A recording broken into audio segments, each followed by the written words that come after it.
ચાલો મિત્રો, તો ખાસ કરીને આજે આપણે વિડીયોમાં વાત કરશું કે જીરું 65 થી 70 દિવસનું થયું હોય તો મિત્રો ખાસ કરીને કયા ખાતરનો છંટકાવ કરવો જેથી કરીને સારામાં સારું દાણાનું વજન અને એકદમ દાણાની સુપર ક્વોલિટી મિત્રો બની શકે। તો મિત્રો આગળ આપણે તમામ પ્રકારની વાત કરશું વિડીયોમાં। તો સૌપ્રથમ તો જે ખેડૂત મિત્રો હોય પ્લીઝ ચેનલને એક લાઇક શેર અને મિત્રો સબસ્ક્રાઈબ કરવાનું તો ભૂલતા જ નહીં। તો મિત્રો આપણે તમામ પ્રકારના વિડીયો જે જીરું વાવતરથી માનીને તે અત્યાર લગીના તમામ વિડીયો આપણી ચેનલમાં બનાવેલા છે અને ખાસ કરીને બધા વિડીયોની લિંક આપણે ડિસ્ક્રિપ્શનમાં મૂકેલી છે, તો ડિસ્ક્રિપ્શનમાં જઈ અને તમે ગમે તે વિડીયો જોઈ શકો છો મિત્રો। તો ચાલો આપણે આગળ તમામ પ્રકારની વાત કરશું કે ખાતર કયું છંટકાવ કરવો। હાલો, રામ રામ, સીતારામ, જય માતાજી તમામ યુટ્યુબ ફેમિલીના મિત્રો। તો કેમ છો બધા ખેડૂત મિત્રો? મજામાં જશો? તો હું છું આપણો મિત્ર ભાવેશ અને આજે તારીખ થઈ છે 12/2/2025 મિત્રો। તો મિત્રો ખાસ કરીને આજે આપણે આ વિડીયોમાં વાત કરશું કે જીરું જો 70 દિવસની આજુબાજુનું થયું મિત્રો તો ખાસ કરીને દાણાની ક્વોલિટી અને દાણાને વજનદાર અને દાણાને મોટો કરવા માટે ખાસ કરીને આપણે કયા ખાતરનો છંટકાવ કરશું એની આજે આપણે વાત કરશું મિત્રો ખાસ કરીને। તો મિત્રો ખાસ કરીને જીરા અત્યારે જનરલી 80 થી 90 દિવસ અને થોડાક પાછેતરા જીરા આપણે 65 થી 70 દિવસની આજુબાજુના વધારે થયા હોય છે મિત્રો। મિત્રો ખાસ કરીને જે આજે હું તમને જે જણાવીશ ખાતર, એ ખાતર મિત્રો ખાસ કરીને દાણાનો એકદમ વજન ભરપૂર પ્રમાણમાં વધારે છે, દાણાની સાઇઝ મોટી કરે છે અને દાણાની ક્વોલિટી પણ મિત્રો ખાસ કરીને મિત્રો બનાવે છે। તો એની આપણે ખાસ કરીને વાત કરશું। તો મિત્રો આપણે આગળ પણ જે વિડીયો બધા મૂકેલા છે કે જીરામાં અત્યારે ખાસ કરીને આપણે જે ખાતર જે હું તમને વાત કરવા જઈ રહ્યો છું એને આપણે આગળ પણ વિડીયો બનાવેલો છે કે જે પાછેતરું જીરું હોય ત્યારે કેવો છંટકાવ કરવો અને 70 દિવસની આજુબાજુનું હોય ત્યારે કેવો છંટકાવ કરવો મિત્રો। તો મિત્રો સૌપ્રથમ તો વાત કરશું કે ખાસ કરીને ઝાકર મિત્રો। તો ખાસ કરીને અત્યારે આ ઝાકરની કાળજી લેવી જરૂરી છે, કારણ કે મિત્રો ઝાકર અત્યારે 2 દિવસથી બહુ વધારે આવે છે। તો ઝાકરના લીધે મિત્રો કાળિયાની શક્યતા થોડી વધારે રહેતી હોય છે, તો કાળિયાની ખાસ કાળજી લેવી। આગળ આપણે ઘણા વિડીયો બનાવેલા છે કાળિયા માટે, ખાસ કરીને એડોસમાં શું કાળજી લેવી અને કાળિયું મિત્રો આવી ગયું તો પછી આપણે શું કાળજી લેવી એની વાત કરશું મિત્રો। તો મિત્રો કાળિયું એકદમ આવી જશે આ વાતાવરણમાં તો પછી જીરાને નુકસાન વધારે કરી જતું હોય છે, જીરાને વધારે બગાડતું હોય છે। તો આજે આપણે તમામ પ્રકારની વાત કરશું આ વિડીયોમાં। તો મિત્રો કાળિયા માટે પણ આપણે વિડીયો મૂકેલા છે, તો આપણે તમામ વિડીયોની લિંક આપણે ડિસ્ક્રિપ્શનમાં મૂકેલી છે, તો જે વિડીયો આપણે જોવો હોય એ ખાસ કરીને ડિસ્ક્રિપ્શનમાં જઈ અને જોઈ શકે છે મિત્રો।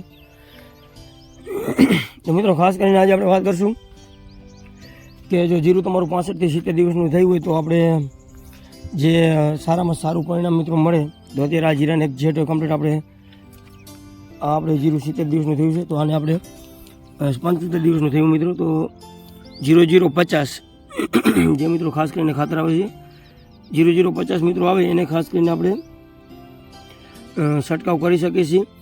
પ્રતિ કિલોના 10 પંપની આજુબાજુ 10 પંપ કરવાના મિત્રો 1 કિલોના, અને દાણાની એકદમ ક્વોલિટી, એક દાણો મોટો અને વજનદાર અને એકદમ ભરપૂર પ્રમાણમાં મિત્રો હંમેશા પોટાશથી દાણાનો જીરામાં વજન વધારે થતું હોય છે, ગમે તે વસ્તુમાં પોટાશથી વજન વધારે થતું હોય છે, તો પોટાશનો છંટકાવ મિત્રો અવશ્ય કરો 0050। તમે બાજુની સ્ક્રીનમાં તમને દેખાય છે એ જોઈ શકો છો। અને જેયુ કંપનીનું મિત્રો જે પોટાશ આવે છે એ પણ મિત્રો બહુ સારામાં સારું કામ કરે છે, જે જેયુ કંપનીનું પોટાશ એ પણ બહુ સારું આવે છે મિત્રો, એ પણ આપણે છંટકાવ કરી શકીએ છીએ મિત્રો। અને ખાસ કરીને મિત્રો વાત કરીએ તો 1 કિલોના આના 10 પંપ કરવા અને 65-60 થી આમ તો 65 દિવસની આજુબાજુ પહેલો છંટકાવ આપણે ખાસ કરીને કરવાનો હોય છે, અને બીજો છંટકાવ મિત્રો 10 થી 12 દિવસે જે પહેલો છંટકાવ લો એના 10 થી 12 દિવસે આપણે ખાસ કરીને પોટાશનો બીજો છંટકાવ પણ ખાસ કરીને કરી શકીએ છીએ। અને મિત્રો આપણે આગળ પણ વિડીયો મૂક્યો હતો કે 05234 અને 0050નો છંટકાવ ક્યારે કરવો મિત્રો।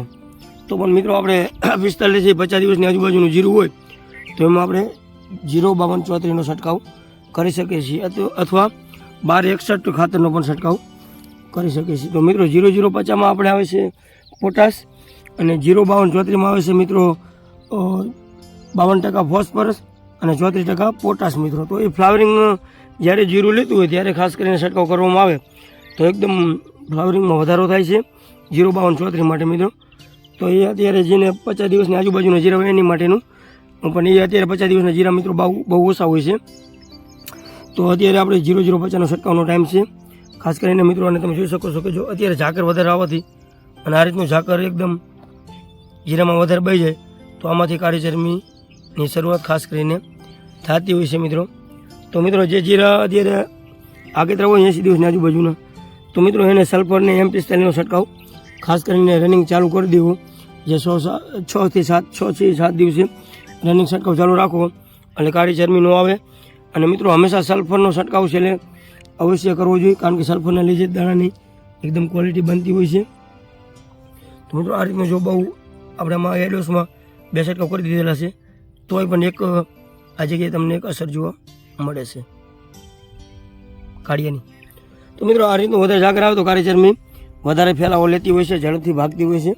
તો અત્યારે જેની એડોસમાં આપણે પણ વિડીયો બનાવેલા છે, જે 50-55 દિવસની આજુબાજુ પહેલો છંટકાવ લેવો, તો કયો છંટકાવ લેવો એના પણ ખાસ કરીને મિત્રો આપણે વિડીયો બનાવેલા છે. અને ખાસ કરીને વાત કરીએ તો બીજો છંટકાવ જે પહેલો છંટકાવ લીધો અહીંયાથી 12 થી 15 દિવસે બીજો છંટકાવ લેવો. જો વાતાવરણ ખરાબ હોય તો 10 થી 12 દિવસે બીજો છંટકાવ લઈ લેવો કાળિયાનો. એના તમામ વિડીયો આપણે બનાવેલા છે, આપણી ચેનલમાં તમે ક્લિક કરી અને જોઈ શકો છો. અને મિત્રો જેને 80 દિવસનું જીરું ટપી ગયું હોય એને સલ્ફર અને M45 રનિંગ ચાલુ રાખો, જેથી કરી એને કાળિયું આવી ન જાય.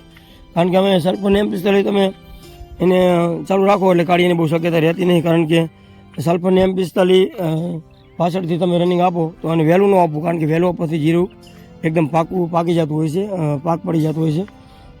M45 તમે આપી શકો છો મિત્રો નાનું હોય ત્યારે, પણ સલ્ફર ખાસ કરીને અપાતો નહીં. સલ્ફર 80 દિવસનું આગળ 80 દિવસ ટપી જાય જીરું પછી ખાસ કરીને સલ્ફર આપવું મિત્રો. તો મિત્રો આવી ભલામણ ખાસ કરીને છે.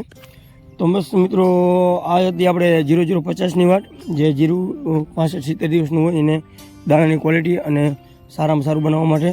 તો બસ આજે આ વિડીયોમાં એટલું જ ને. વિડીયો જોવા બદલ તમામ ખેડૂત મિત્રોનો ખૂબ ખૂબ આભાર. તો બસ આજે એટલું જ.